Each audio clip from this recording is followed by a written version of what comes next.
ang aking mayordoma, Miss Lani. Siya po ang may-ari ng hacienda. Ito yung hacienda namin. Yung mga namin, trabahador, ayun, nag-ano na sila.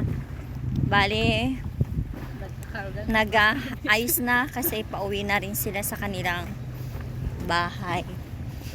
So, kami din, kasi dinalo lang namin tong hacienda. Papunta na rin kami ng city kasi nandito kami sa probinsya.